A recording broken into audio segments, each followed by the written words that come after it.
Um,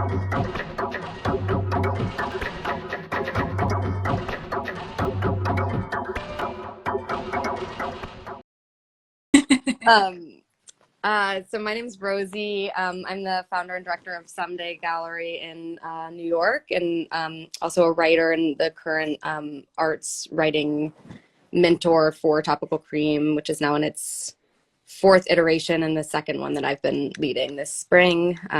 We're collaborating with Exalt Youth, which is another local nonprofit that's helping youth, usually between the ages of like 15 and 25, that have been implicated in the criminal justice system. And we're talking to Brittni and Harvey, who is a multimedia artist who lives and works in Fall River. She received her BFA from RISD in 2017. She is also the co-founder of FR MoCA, the Fall River Museum of Contemporary Art, which opened how many years ago now? Just about a year, fairly new. Okay, yeah. She's had recent solo shows at Anthony Greene Gallery in Somerville, Massachusetts, and at Someday this past October, and group exhibitions at PPOW, near Altman. She's in a group show currently at the Hessel Museum called Distress Tolerance, curated by Claire Summit. And yeah, Brittni had the inaugural solo exhibition at Someday Gallery was with Brittni, so I'm excited to talk about that too. So yeah, thanks for being with us. I thought it would be good to maybe start. I mean, I think it'd be interesting to talk about Fall River in general, and your kind of just relationship to New England and to the area, and you and your husband Harry's decision to open FR MoCA and how that's been going and how it's been like informing your studio practice. Yeah, so Fall River is where I live now. I grew up just about 10 minutes from here, but always came to Fall River. My mom worked in Fall River. Fall River is where Harry and I think, met. That's the theory.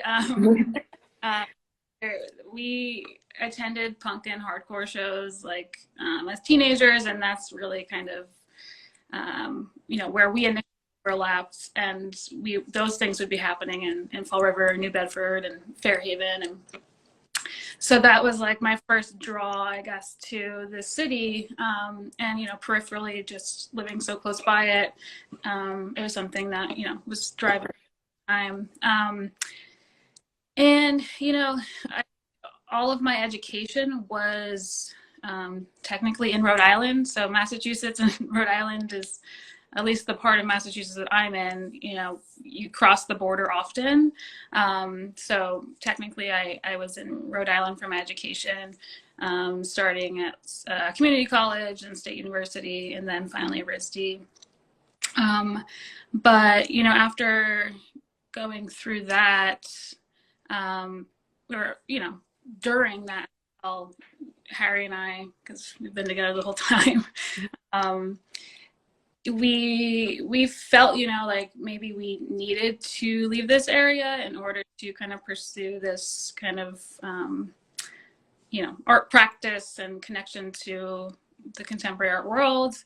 But, the more that we tried that out in kind of short stints, whether that was like a summer in LA or a summer in New York or whatever, it really felt like home. So like, I guess it really was emphasized to us how important this place that we're from really is to our identity and our practices and kind of how we navigate the world in general. So, but going through all that, it helped us realize, we want to kind of settle here permanently, and that also helped us to be open to the idea of starting a museum.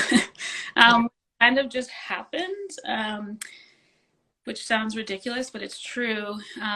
In October 2020, so it was like height of COVID, we got asked to curate a 2-day exhibition as a part of a local art culture festival here in the city, just because we knew of the people who were kind of facilitating it, and the curators usually were coming from the Azores, but because they couldn't travel, they were looking to more kind of local people that had, boots on the ground and were here and could kind of facilitate something. So we saw that as an opportunity to kind of pitch a pilot, I guess, in a way of, if we're getting some initial resource to do a project like this, why not just approach it like as permanent? Because this is something that we've always wanted to see in this area, something that we always had to kind of struggle to find a resource to, go other places to experience contemporary art. And so we thought, if we bring it to this city and this region that we're from, why not? So that's really started. Yeah.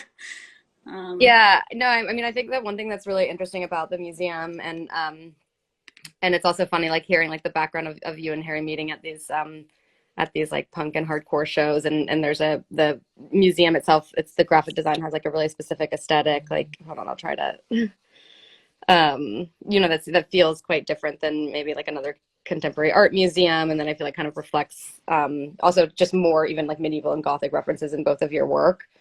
But I also think that one thing that's been really great about it is you're talking about like bringing contemporary art into this area. It's the first contemporary art museum there, but also it seems like with the programming so far, the museum is really invested in not so much like bringing artists necessarily from New York and London and LA to Fall River, but also really showcasing local artists and really, I think a lot of people talk about being like a community hub, but the work that you're doing seems to really actually actively and daily reflect that. And yeah, just curious to know more about like the first few shows that you've organized and how you pull local artists together and like how that informs the overall program. Yeah. I mean, it's definitely been an evolution since the first. We just closed our third show, so each show has been up for like a 4 to 5 month span, and it's kind of under this guise of group exhibition number 1, 2, 3. So there are typically a good chunk of artists involved, but what we've always wanted there like to be a connecting thread to Fall River in some way. I think the first exhibition, there were some artists that were kind of practicing within the area, but also artists that had, ties, whether they were familial ties of family that emigrated through Fall River, in the beginning of the 1900s, or, some kind of history that was relevant to the place. And that's kind of just continuously expanded, and we've kind of seen, more and more opportunities for that kind of collaboration. And so like the show that just closed, Kathleen White, who was born and raised here in Fall River, but spent most of her, art career in New York City, had that direct tie of growing up here, and her family's still in the area, and they came to see the show. And but we also use it as an interesting kind of opportunity to highlight another museum in the city too, the Maritime Museum, because grandfather was a captain on the old Fall River ship that to Fall River for 100 years between 1840s and the 1930s. So just kind of unearthing all these like significant histories of this place, finding artists that have ties to that, or, highlight that in some way. And I think it's really important for us to kind of, understand what the city has gone through. And we're so privy to that because we grew up here, and, our families, my brother has like unearthed all this ancestry, knowledge. And I just found out recently that I had family living here in Fall River, just like a couple blocks away from where I live now, in the 1940s. So it's all very relevant to our personal histories. Yeah. So it's have space to kind of explore that with art too. Yeah. No, I think it's interesting too because I feel like that, something we've talked a lot about in terms of your art practice as well and your work is, and it's reflected in the curatorial projects at the museum as well. But this, I think there's a lot of very broad references in your work from kind of like medieval, pre-Renaissance, like religious iconography and histories, dating back to that time of textile. Like you studied textile at RISD, and while you work in a variety of media, it's still like fiber is a huge part of all of the work, whether it's sculptural or painting. But something that I think we've come back to a lot is that there's these like really specific, either personal or generationally removed, but still personal anchor points in all of the work, whether that's like from the histories of textile manufacturing specifically in New England, or in more recent work where you're looking a lot at different tech companies, a lot of whom are like military and government funded. There's a personal relationship there too, just especially as those industries which have already been very present in the area have become even more so in this kind of like post-industrial economy. So yeah, I think I'm maybe we could start from like what interested you first, and like when you decided to study textile at RISD, and how the incorporation of like textile in your work has changed over time. Yeah. So I mean, initially, I mean, it's not. I feel like it's not super interesting, but it's what it was. I started studying business in college just because like that. I come from a working class family. Being an artist didn't seem like a viable future in terms of sustaining a living. Not having any kind of financial support other than the bare necessities, I guess.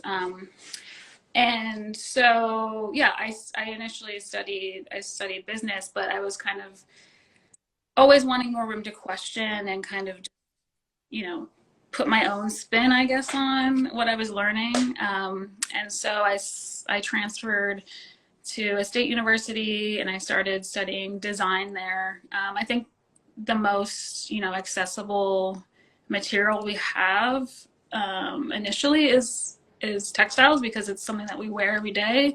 We're kind of curating, at least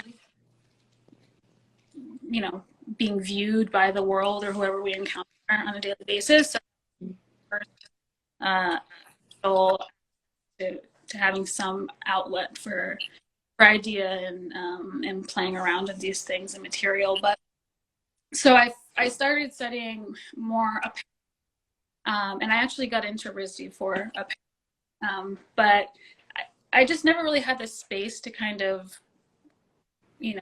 just experiment, I guess. Everything was so practical for me prior. And maybe that was just like personal, I don't know, that's just like all that I thought I could do.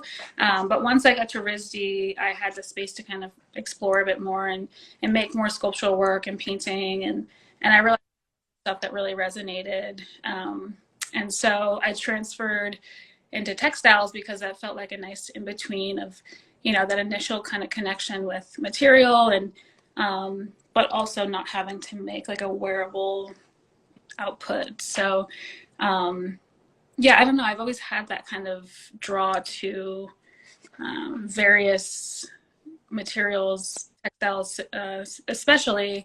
And it's interesting because, of course, there's like such a textile history here in Fall River and really all of New England. During the Industrial Revolution, there was so much textile manufacturing happening. It's still happening, like Fall River, even above, the museum. It's an active textile manufacturer. So, it's not obviously to the extent that it used to be, but, it's definitely still present. And so it's interesting for me, though, because all of these kinds of materials and symbolism and whatnot that I've kind of been drawn to through kind of unearthing more of the history of place here or more of a familial history, I realized that such a significance that I kind of was unaware of, Mm-hmm. So it's almost like it was something, that's absorbed that I wasn't, privy to, but as I'm kind of creating space for questioning and experimenting, I'm kind of unearthing these previous connections. So it Yeah. kind of feels like generational or something. Yeah, yeah. I feel like that's something else you and I've talked about a lot is like that, like, collective unconscious and this kind of like, I mean, it's, I think that you are able and like allow yourself to work really intuitively, which can actually be a very hard thing to do. And like, it seems like a lot of the decisions you make, especially like for instance, you do a lot of automatic drawing. You've got like a daily drawing practice, and then those drawings will then be often scanned and run through like a digital embroidery machine to create different textiles for painting or for sculpture. But that like automatic process and that like the import of a lot of the more direct formal or conceptual references in the work, but then also like allowing for this intuitive space that then you can be more analytical about afterwards and like trace where those different like influences come in, which I think is really interesting. Yeah, I think, the more that I kind of pursue a practice and also a kind of professional space in terms of like what I do for my day job, which we can talk about. But I I realize like I find the most purpose, when I'm not tuning into that kind of outside noise and like the overly analytical kind of approach to what I'm experiencing or making. And that was something that was like really freeing to come to, especially after school, where like you're in a context where you're constantly, kind of justifying decisions, and it's it's academia, so Mm-hmm. way to think through it seems. But I feel like outside of that structure, I found so much more kind of um, currency, I guess, in the sense of like personal fulfillment through listening to like, you know, the quiet voices, and I think they've become quiet just because of how our kind of society kind of functions now. But I'm realizing, even in those structures, whether it's academia, whether it's government, um, finding the kind of humanity and like the personalized space within there, Yeah. it really resonates with folks that like even commit to that like highly structured space and like believe in that. I don't know those, but Yeah. yeah, I don't know. I don't know if that makes sense. Yeah. Yeah. No, definitely. And I think it's also kind of related to, uh, like again, like and again, I think that this can be both conscious and kind of subconscious, but like a lot of your work like pushes against. You mentioned like personalizing or humanizing, and I think that especially with something like jacquard loom or digital embroidery, or really like a lot of textiles that are processes that are meant to replicate like a pattern on mass scale, but you use it in a way that is like you're basically trying to use more digital processes or technologically informed processes to create something that can capture the gesture of your hand or your drawings, that feels like much more painterly, and it feels kind of similar with your bronze work. So like you recently started bringing bronze into the work, what, in early 2020. Mm-hmm. And I think when a lot of people think about that kind of fabrication, like obviously you're working with a foundry, but you're also doing a lot of the soldering yourself at your studio. And rather than, there's a lot of vulnerability in all of the works and a lot of like purposeful reveal in showing the process. And again, like humanizing it through it having imperfections and having, you're not trying to there's like not a slickness to it necessarily of trying to like fool someone Oh, in a sense, which I think is like pretty generous, but also feels kind of just similarly related. And I yeah. think, yeah, like I'm curious what your thoughts are about like why this kind of like humanizing either of the work or like that you see like more broadly in the efforts to like humanize technology, like what that means to you. Yeah.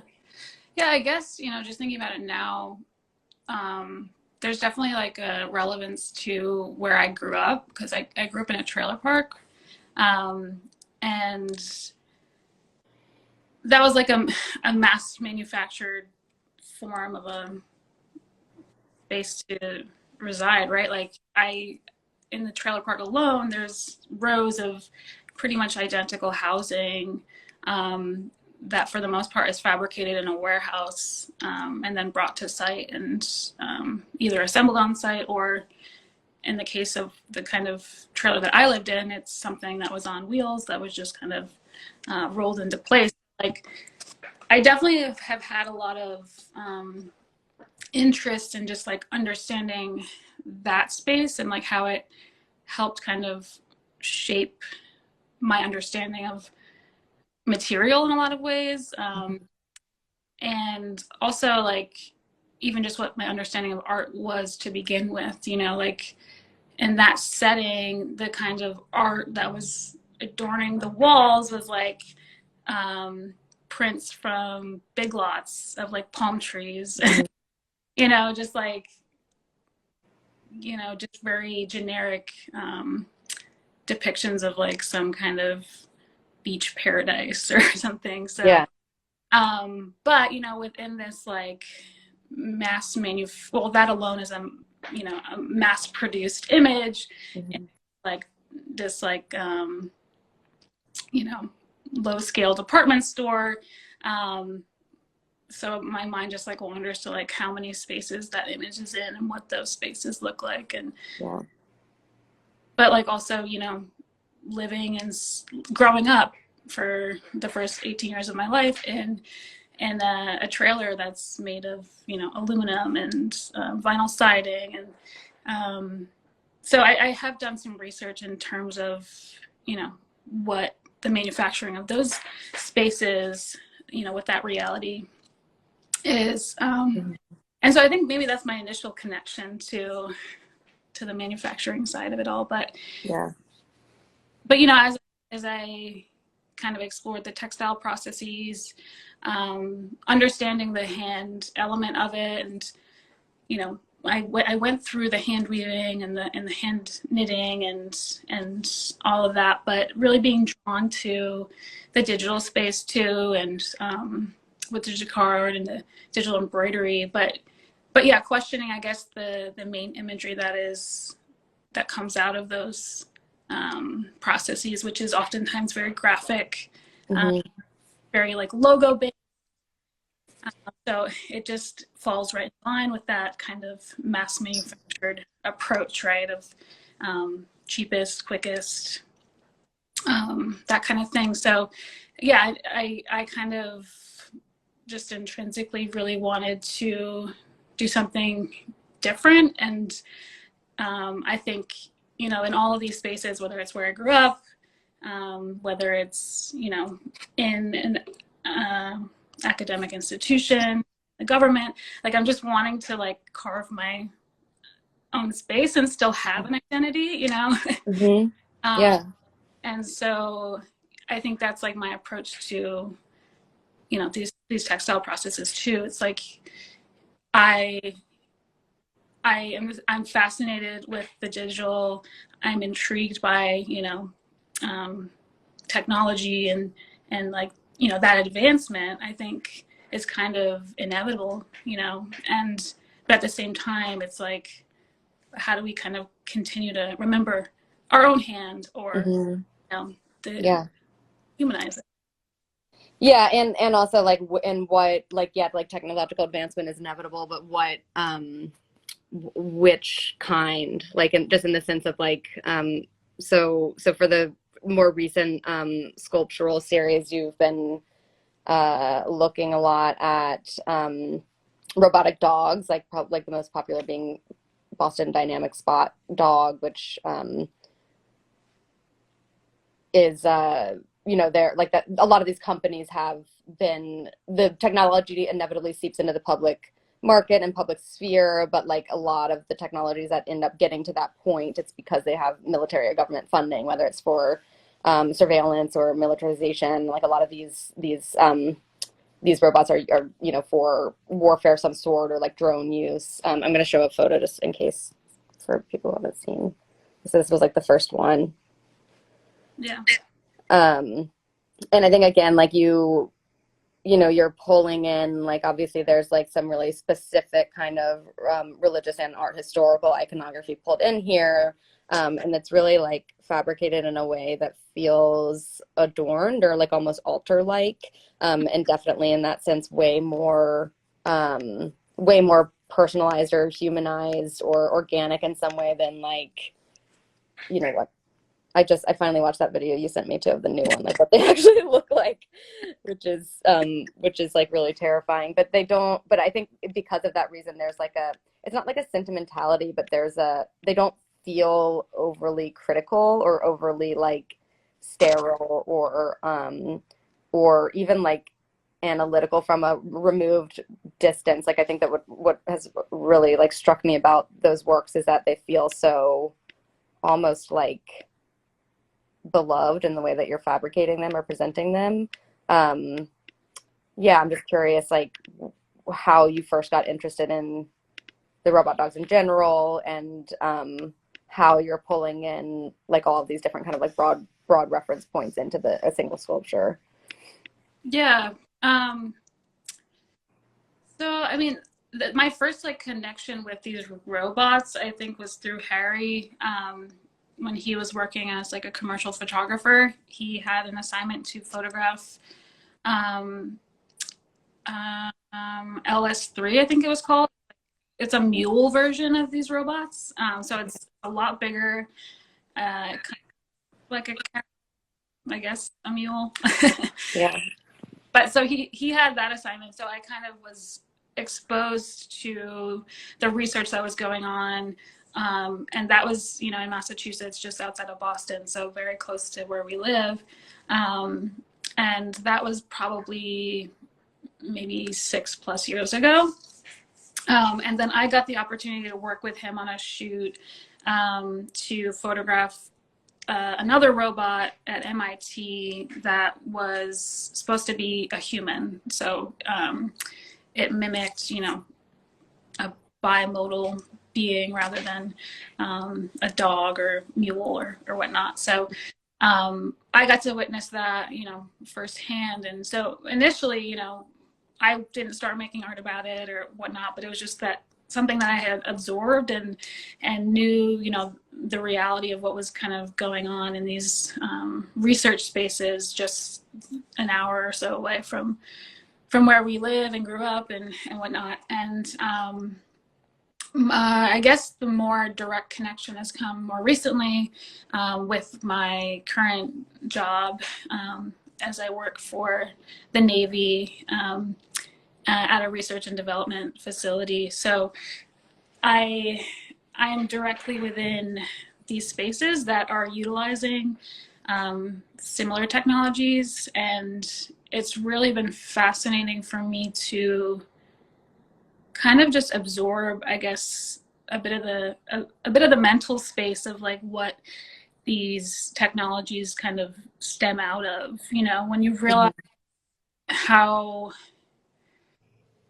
complex all of the structure is, whether it's funding or even just what's being decided on to be pursued and pushed, and because Boston Dynamics essentially started out of DARPA, which is a government organization. So I start to understand, how all of this really relates together, and the kind of flow of industry, flow of money from government to industry. And it's, yeah, I don't know, it's giving me this like insider perspective. on how it all works. So, and at the same time, you know, like I was saying before, like being within bureaucratic self and wanting to kind of still carve out an identity, I find myself, you know, fascinated by these things that I'm encountering, such as, you know, spot or LS3 or, you know, whatever it may be. And having almost like a spiritual response to it, you know, Yeah. and at the same time being able to kind of atomize what goes into creating it, and also understanding a bit more of the technology and seeing, you know, like seeing it less as like a animal, and but understanding, you know, it's maybe just like a variety of sensors, and you know, like kind of incrementalizing what goes into it makes it a little less impressive. And at the same time, when you kind of zoom out and get that macro view, it's also like extremely disorienting and just like bizarre. Yeah. So Yeah. it's constant zoom in and zoom out of like the micro of what's happening and then the macro.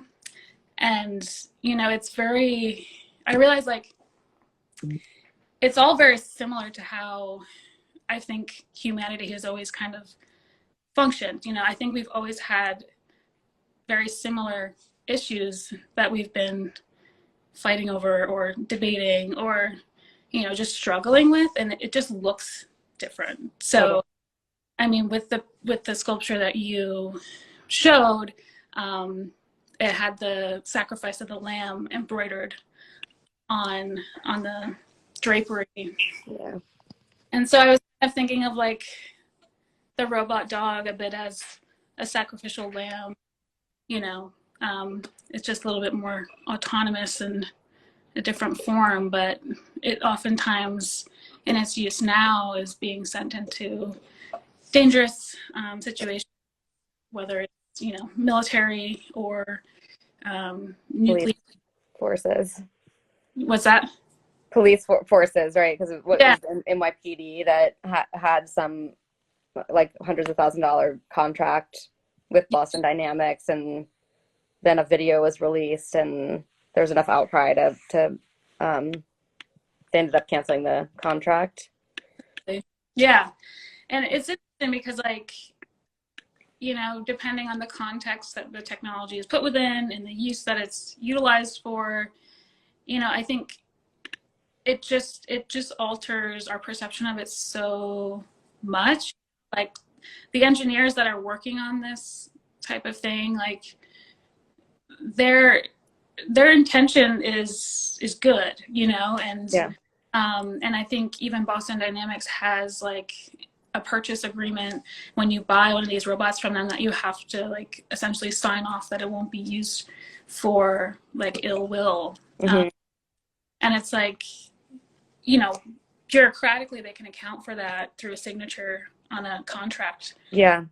And once it's out of their hands, it's someone could really do whatever with it, you know. So there's no controlling a mass population that has access to these things, and that's the unknown that maybe people are really fearful of, but definitely not the intention of, you know, the engineers that are getting all this usually government funding to pursue. So it's an interesting conversation.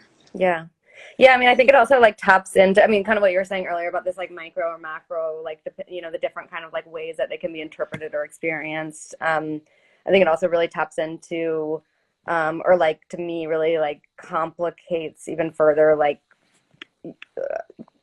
the kind of like concept of uncanny valley, or like what is this weird kind of and like tiny sphere in which something can exist aesthetically that we as humans feel comfortable with.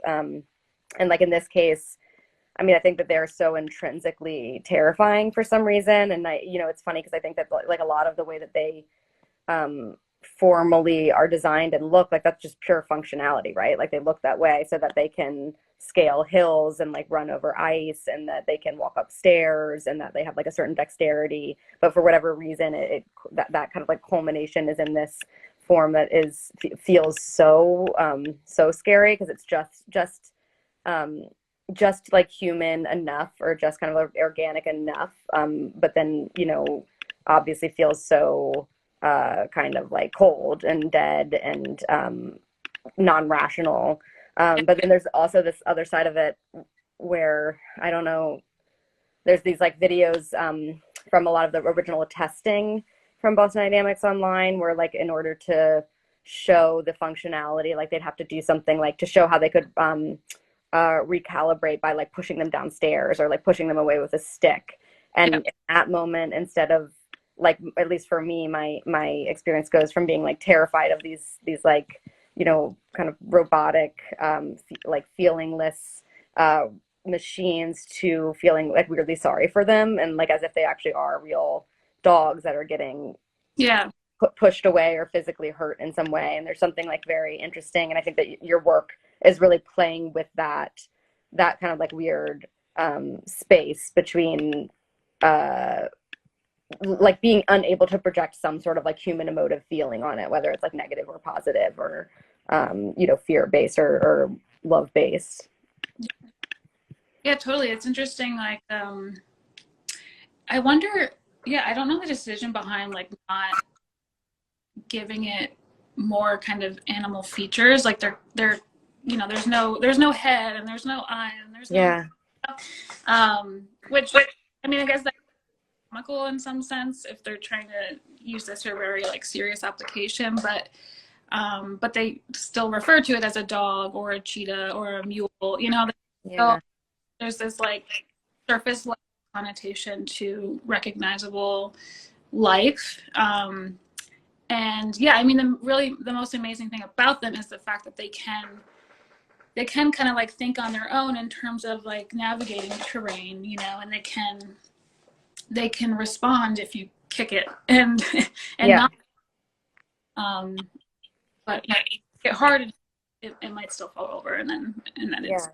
but it has the functionality to roll itself back over and get back on its feet. Like Yeah. they figured out like, really impressive navigation for an autonomous vehicle, essentially. Programmed them so with these like modes for dancing and, something that to make people like laugh at them and think that they're cute, and Yeah. not, and that's, yeah, it's purely programmed just to kind of showcase that, so people kind of warm up to it, and it has no functionality. But so yeah, just to think of the psychology that goes into creating these things too, Mm-hmm. and an engineer having to consider something that they've created and how to now kind of warm up society to this like very cold metal object, so yeah, pretty. I've seen them in person. I've seen crowds of people react to them, and initially it's very like freaked out, but once they start to showcase the dancing or Mm-hmm. control it yourself, or once they let you like kick it and see how it responds, then people start to be like, oh, it's cute, or like, Yeah. I feel, it's like, Yeah. it's really fascinating. Definitely. And maybe just going back to like some of the tapestry works. I mean, I think one thing that's interesting, and like especially from our your show at Someday, which had kind of a combination of some more, I guess, like traditional like oil on burlap paintings, a few of these robotic dogs that again have also incorporate your fiber-based work as well. So there's for instance, there's the Lamb of God imagery, but in a lot of the newer ones, it's a lot of your own automatic drawing. So it's not like appropriated imagery. It's from your own sketchbook that are then digitally embroidered on fabric and then kind of like adorned in different ways onto these robotic dogs. And one here, I'll kind of show. Maybe I'll show a photo. One thing that you can kind of notice, like going through all of your work, is there's a lot of recycling of your own material, like whether it's like the kind kind of like certain recurring imagery, but also even like recurring actual fabrics and textiles that are then used in different ways, like as a, you know, as a substrate for painting, or then as a kind of more sculptural object that's like stuffed with polyfill and plywood backed. So I was curious, like, here's a good example, because this is a fabric that was made on a jacquard loom from a while ago. That is, sorry, this is like such a terrible way to show it, but this drawing of an eagle where the eagle's talons are kind of forming this peace sign. And it really, I think, is like a really interesting play on what we were saying before about these processes that are supposed to be used as this kind of like graphic mass production of a repeated pattern or design. But again, like in person, these are so much more painterly, both kind of like in the quality of the densities of color, and then the actual like surface texture, and just through the fact that it is, you know, it originates as an actual drawing of yours. So yeah, I was just curious to talk more about that actual process of, like, you know, drawing to tapestry, and also the recycling of your own material within your work over years. Yeah. I mean, well, I think in the terms like of like how I approach things very intuitively, this kind of like regurgitation of imagery, or you know, reutilize various materials. I think it's just like a method of me helping to kind of create meaning, I think, for myself. And so like, and like also, you know, considering certain, you know, considering from like multiple angles too, right? Like I'll make a drawing, and then I'll do embroidery of that drawing. Then I'll also make like a painting of the embroidery.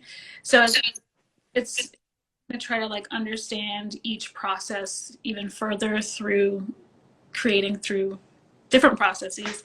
And like a lot of the smaller paintings in the Sun show really had, I feel like, an amalgamation of almost all of my projects together, where, you know, there's painting on burlap, then there's digital embroidery, mending various tears and holes and things that were created through the painting process. There was hand and machine sewing on top of that. So yeah, and card pieces incorporated. So I really credit the like drawing and painting practice to being the most free flowing part of my, you know, studio practice. Yeah. Which is extremely fruitful for me in the other sculptural and more kind of process rigorous, I guess, things like jacquard, where it's you're programming it in a software, and there's time of kind of there's separation between, you know, making a decision and then like actually seeing that materialized. Yeah. Yeah, I mean, for me, the textile feels important to all of it, and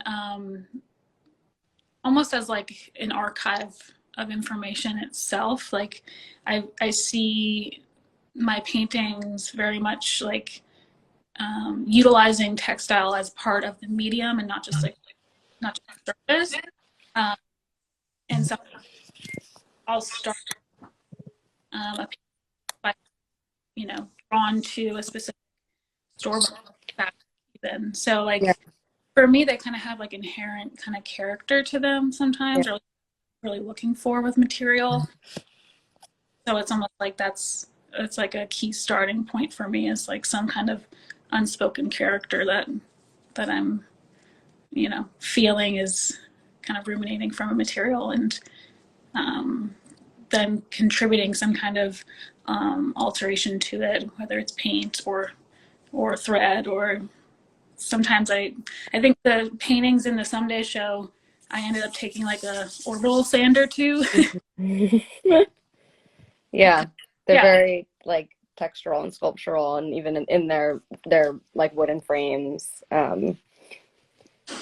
Yeah, and I feel like the fabric for the solo show at Anthony Greeny was really specific as well. This kind of like military fabric. Do you have maybe before we sign off, do you have a few of those works in your studio right now, or can you talk a little bit more about that material choice? Yeah. Let's see. And the corners. Let's see. I have a. Let me grab a. I can show photos too if it's easier. I have one of my flagpoles. Okay, cool. Also interesting. Do you see the like shadow in my wall? Yeah, Cross. that's a shadow. Well, so I mean that my house and therefore where my studio is a house from the 1800s, and so the last people that lived in it was like it was they renovated in like the 70s, and then they lived in it for probably 50 years, and they had a cross hanging here. Oh. So you can see, like, I don't know if this is nicotine Like, or yeah, sunlight or well, you know. So I always find that kind of eerie, but also yeah. beautiful. I'm sure Harry loves it too. I don't know if this is gonna look like, Oh yeah. but this was like the flagpole. This was within this space, so it was kind of just like propped up against one of the walls. I also had a flagpole that was hanging outside of Anthony's space to kind of incorporate the exterior of the building in the show as well, because it's one of the first cemeteries in Somerville and has a lot of Civil War graves. But the flags are all made of wool army blankets, like the green, and then pieces of flag on the other side of the wall, with the catalpa leaf embroidered on it itself, and then a kind of braided bronze flagpole. So that's another thing about the bronze process too, is like it's, you know, what I'm doing after casting is very hands-on, left in a raw state, but what I'm doing before casting is all hand braiding of wax sprue. So it's still very much this like hand textile. Yeah. But yeah, I've been really drawn to using like the army blankets, just like various textiles that have this very like utilitarian kind of purpose, but also, you know, the way that they're contextualized in terms of their use is heavy. Yeah. So just like so kind of plain in its existence, right? Like there's obviously a couple different shades of this kind of olive drab, but it's just a uniform kind of blanket of one color usually. And so I don't know, there's powerful to me about these like materials that in their manufacturing is pretty straightforward, but in the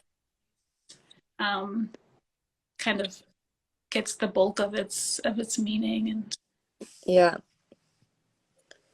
Cool. Well, I don't see any questions here from anyone, but thank you so much for talking to us. thank you. And thanks everyone for joining, and we'll talk to you later. Sounds good. All right. Thanks everyone. Bye. Bye.